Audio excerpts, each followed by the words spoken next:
Ansar, bagaimana Rasulullah Shallallahu Alaihi Wasallam berhijrah dari kota Mekah ke kota Madinah. Beliau singgah terlebih dahulu sebelum beliau melanjutkan perjalanan ke yang sekarang posisi yaitu Masjid Nabawi. Sebelumnya beliau berhenti di sebuah kampung, ya, kampung Amr bin Auf. Terbangunlah Masjid Quba, ya. Dan Masjid Quba, Bapak Ibu sekalian, sebagaimana Rasulullah sampaikan, ya, man tatahhara summa atta Masjid Quba, ya, wa salli fihi rak'ataini kana ta'atana lahu ka'ajrun rabbun. Jadi Rasulullah menyampaikan, siapa orang yang sudah bersuci, ya, dari rumahnya lalu ia datang ke Masjid Quba, lalu siapa di antara orang yang sudah berwudu, ya, lalu ia sholat, yang datang ke Masjid Quba lalu ia melaksanakan sholat dua rakaat, maka akan mendapatkan satu. Kita belum umrah sudah mendapatkan bayaran satu kali umrah. Maka itu Bapak sekalian diimbau kemarin, ya, dari semalam itu, ya, untuk bisa terlebih dahulu kita sudah punya wudu sebelum kita melakukan perjalanan city tour. Kira-kira sudah berwudu semua Bapak sekalian?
Tolong senyumannya dalam.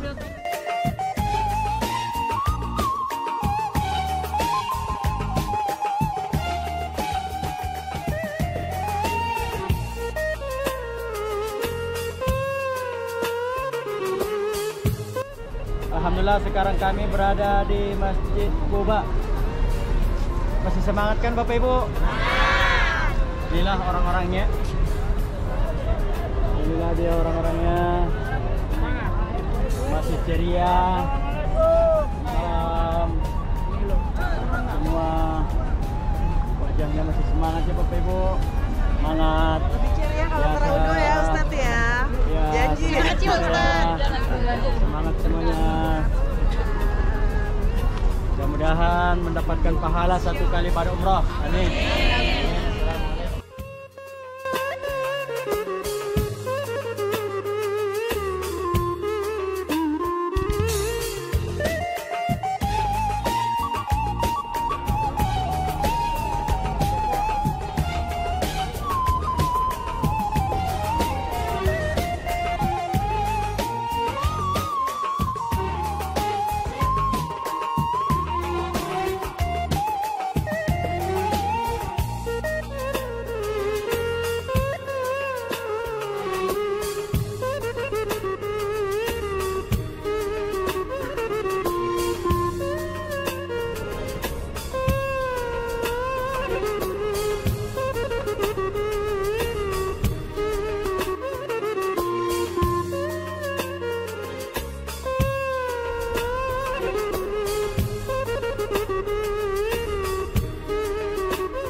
kami sampaikan fi baitin min buyutillah yatluna kitaballah wa tadarasunahu illa ma ghasiyatuhum rahmah wa hamalatuhum malaikah wa nazalat alaihim sakinah wa zakarallah fi indah. Bagaimana Rasulullah Shallallahu Alaihi Wasallam menyampaikan tidak ada di antara kampung yang berada di antara rumah-rumah, kata Allah Subhanahu Wa Taala, kecuali Allah turunkan rahmat. Allah turunkan rahmat buat diri kita. Jadi jangan kita ke masjid dulu. Bagaimana Rasulullah sampaikan kita diturunkan rahmat kasih sayang Allah Subhanahu Wa Taala. Kita sudah melakukan tadi. Dan kita akan merasakan dari kita betapa sayangnya Allah kepada kita. Karena salah kasih sayang Allah Subhanahu Wa Taala Allah berikan kepada diri kita dengan Allah berikan kemudahan dalam segala apapun urusan yang kita lakukan, terutama urusan terkait tentang ibadah. Mendekatkan diri kita kepada Allah Subhanahu Wa Taala. Allah hilangkan kemalasan kita. Allah jauhkan daripada kita kemudian waktu, sehingga Allah berikan kita semangat terus ya, untuk bagaimana mendekatkan diri kepada Allah Subhanahu Wa Taala. Ya hatta tahadul malaikat, Allah turunkan malaikat. Kalau kita meyakini bahwa malaikat saat sekarang begitu sangat amat luar biasa berada di sisi kita, namun Allah berikan keterbatasan dari kita untuk melihat makhluk Allah yang namanya malaikat. Kalau Allah berikan Allah akan sebut nama di antara nama-nama kita, di antara malaikat yang melaporkan kepada Allah Subhanahu Wa Taala. Nama-nama kita hari ini dicatat oleh malaikat Allah, lalu sampaikan kepada Allah Subhanahu Wa Taala, dan malaikat mendoakan diri kita, ya, mendoakan, berikan kemudahan, kelancaran dalam segala urusan dunia dan urusan akhirat. Dan malaikat pun memberikan doa kepada Allah Subhanahu Wa Taala agar kita dimudahkan dalam menjalani kehidupan ini menuju kehidupan akhirat. Kalau kita melakukan hubungan horizontal kita kepada Allah Subhanahu Wa Taala, vertikal kita kepada Allah Subhanahu Wa Taala, bangunan rasa ibadah kita, rasa takut kita kepada Allah dan Rasul kita untuk memakmurkan masjid yang ada di lingkungan kita. Ini jauh lebih penting dari ajaran yang akan kita raih, ya. Setelah kita kembali, begitu selama kita berada di kota Madinah,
saqaiha wa muddiha. Allah berkahilah Madinah ini dalam takaran sok dan mudnya. Jadi semua yang tertakar bersumber dari komoditi Madinah ini, insya Allah itu menjadi suatu hal yang diberkahi oleh Allah. Berkat tanah daripada tanah Madinah.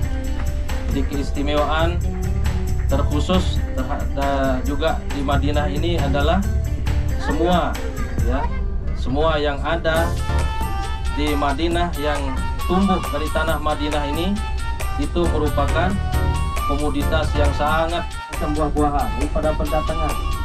Tidak terkecuali itulah juga yang menjadi doa daripada Rasulullah agar Allah mengkaruniakan keberkahan juga terhadap Madinah. Jadi semua menyorot mempersiapkan segala sesuatunya untuk dapat masuk ke Madinah ini dari sisi hal-hal yang memang dapat dimanfaatkan oleh penduduk Madinah. Jadi umumnya juga Madinah ini adalah daerah yang sangat subur. Dari dulu Madinah ini subur. Nah, sehingga kita bisa melihat di sekeliling tempat-tempat yang kita jarahi di Madinah ini banyak sekali pohon-pohon kurmanya. Nah, dulu ketika Rasulullah SAW masih hidup, ada seorang sahabat Abu Talhah yang memiliki tanah kebun, bagian hartanya karena dia termasuk miliarder, orang terkaya dari sahabat. Baik daripada beliau, ada juga Abdurrahman bin Auf. Beliau yang kita tuju sekarang adalah Jabal Uhud yang pergi jauh memandang yang kita pandang di hadapan kita untuk sekalian. Ini adalah Jabal Uhud. Nah, yang samping yang dimana orang berada ini adalah namanya Jabal Rumat. Nah, disitulah dulu pos pertahanan Rasulullah ketika terjadi perang Uhud.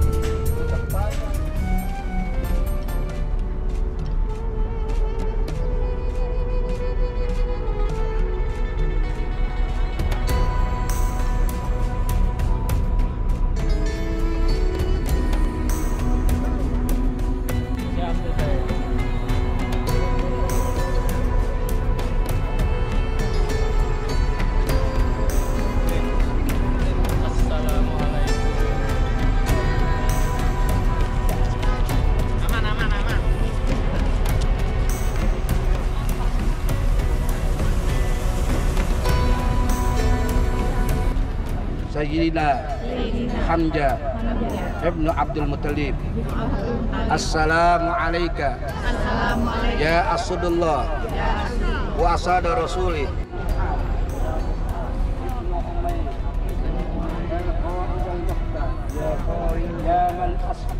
Ya man asbata qaddamaihi al-rima hatta atahul yakin.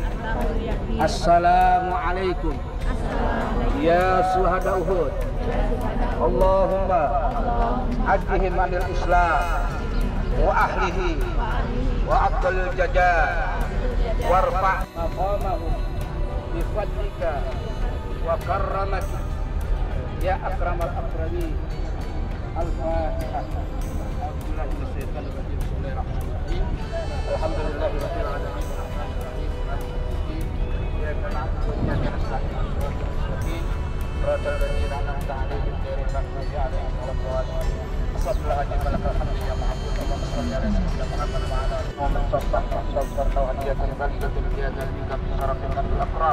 Sayyidina Maulana Muhammad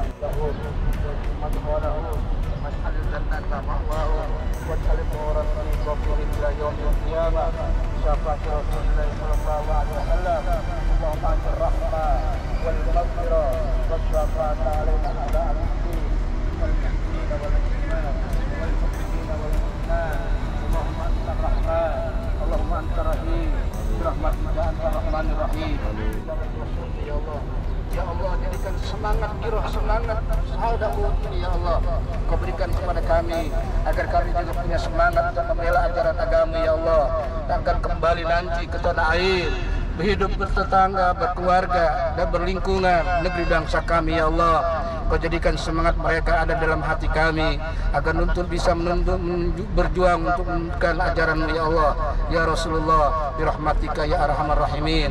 Ya Allah, kami mohon kepada Engkau, utus pemimpin negeri bangsa kami yang amanah ya Allah. Jadikan pemimpin negeri bangsa kami yang iman kepadamu ya Allah, iman kepada Rasul-Mu ya Allah, iman kepada hari akhir-Mu ya Allah, sehingga mereka bertanggung jawab menjalankan amanah atas amanah rakyat ini ya Allah. Birahmatika ya arhamar rahimin. Rabbana taqabbal du'ana innaka antas samiul alim wa tub alaina innaka antat tawwabur rahim. Rabbana atina fid dunya hasanah wa fil akhirati hasanah wa qina adzabannar. Subhana rabbika amma yasifun wa salamun alal mursalin walhamdulillah.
Oke, terima kasih.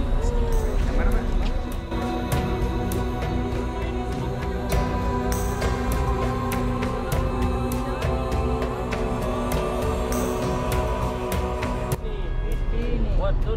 والدنيا والآخرة برحمتك يا أرحم الراحمين والحمد لله رب العالمين بسر الفاتحة.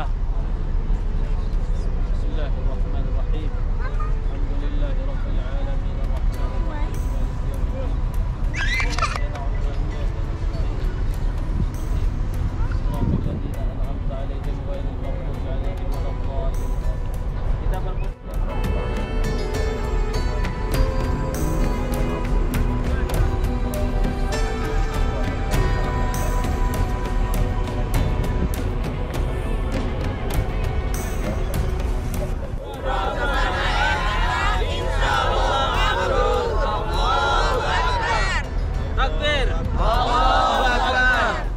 Allahu Akbar. Allahu Akbar.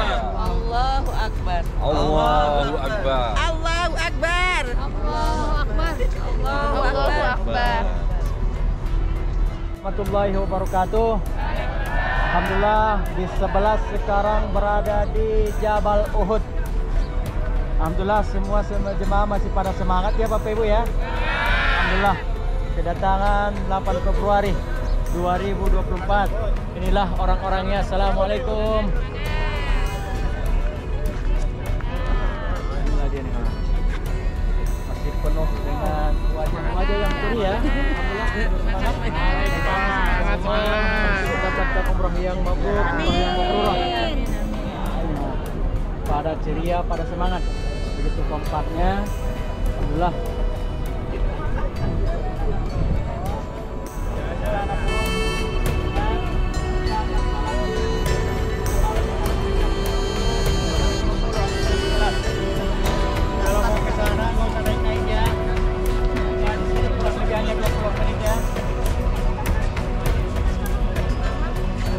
Kalau mau kembali ke bis juga boleh. Kalau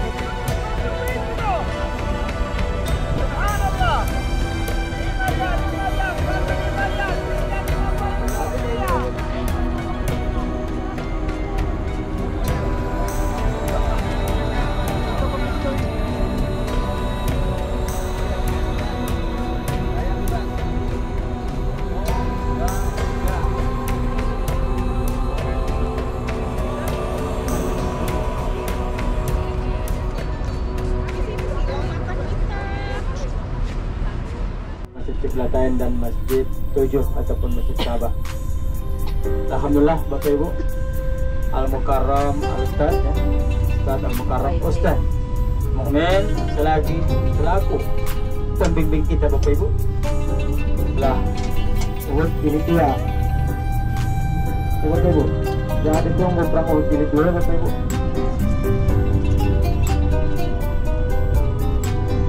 Kemudian Bapak Ibu,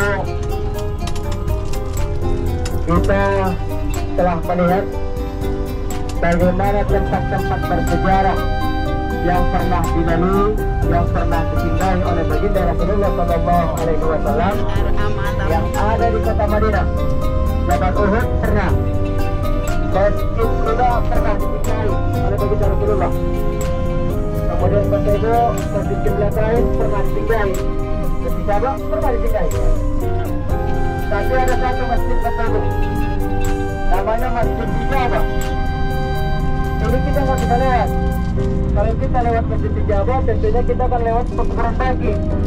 Tetapi dahulu Bapak Ibu kita boleh ya melewati. Sekarang jalan ini tutup. Namanya Masjid Ka'bah. Apa sejarahnya Bapak Ibu? Sejarah daripada Masjid Ka'bah Bapak Ibu, ketika Rasulullah silaturahmi Bapak Ibu, yaitu ke rumah sahabat Bapak Ibu. Kemudian Rasulullah singgah di masjid itu, kemudian salat, sahabat pun mengikuti. Tapi ketika Rasulullah berbalik mengarah sahabat sambil berkata, saya meminta 3 permintaan kepada Tuhanku, 2 dikabulkan secara langsung, 1 dikabulkan tapi dipending. Dalam artian ada mengatakan doa Rasulullah yang satu ini ditolak. Mohon maaf Bapak Ibu, yang sepengetahuan migrat dari guru-guru migrat ketika belajar di Salatiyah di Makkatul Mukarramah. Bapak Ibu, itulah Masjid Qiblatain ya. Kita nggak ke sana, kita akan lihat Bapak Ibu yang warna putih. Karena nanti kita ke sana Bapak Ibu, putarannya jauh, putarnya sangat jauh. Itulah Masjid Qiblatain Bapak Ibu. Di sini terjadi perpindahan kiblat Bapak Ibu, yang 2 rakaat menghadap Baitul Maqdis, 2 rakaat lagi menghadap Masjidil Haram. Kemudian ketika Rasulullah sholat zuhur ya Bapak Ibu, itu kebetulan Rasulullah sholat sendiri. Allah, kamu mengatakan agama kami paling bagus, paling benar, paling baik. Kita bisa satu pertanyaan, kenapa kiblat kita boleh sama? Kenapa kiblatnya sama? Akhirnya Rasulullah Bapak Ibu berdoa kurang lebih 18 bulan baru diijabah Bapak Ibu. Kita lihat asal sama juga nggak ada. Tapi masalahnya waktu asar ini kita majukan ke waktu dulu. Dalam artian salat asarnya kita majukan ke waktu